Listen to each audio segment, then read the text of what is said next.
have you say just your first name only. Okay. Go My ahead. name's Liz. And today is August 20th, 2015. Yep. Okay, so you are near the end of your whole course of coming here. Unfortunately. Yeah. So if you could start off by just saying what were your symptoms with you're an elite athlete, but what were your symptoms when you first came? How long have you had them for? What kinds of treatments did you try, medications or whatever, and then take it from there.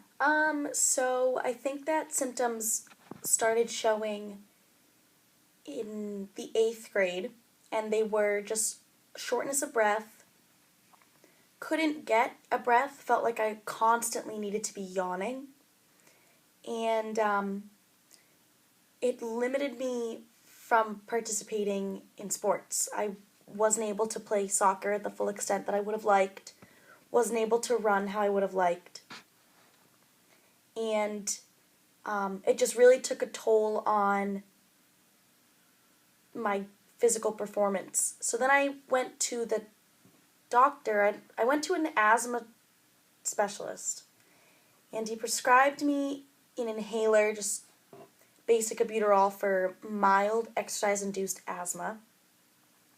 So I took the inhaler as directed, and he said that it should work, but I didn't notice any difference. I think it was just a mental thing, just took the inhaler.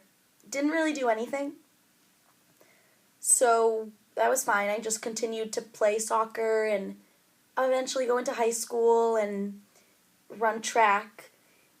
And although I still had this problem of breathing, I never did anything about it. And I just continued to perform and try my best to perform.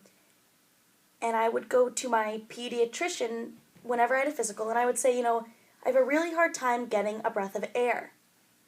Getting the air in. Right.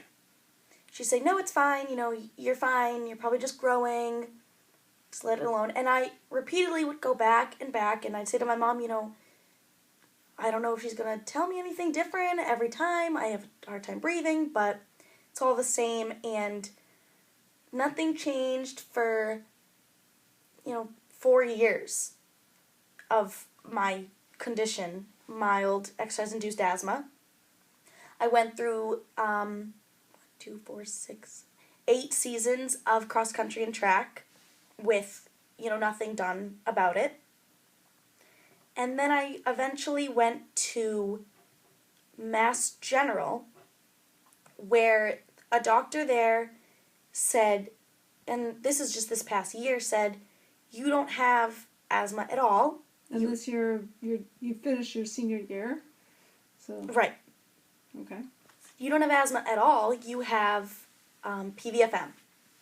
And, an inhaler won't do anything for this. You have to go to speech and vocal therapy.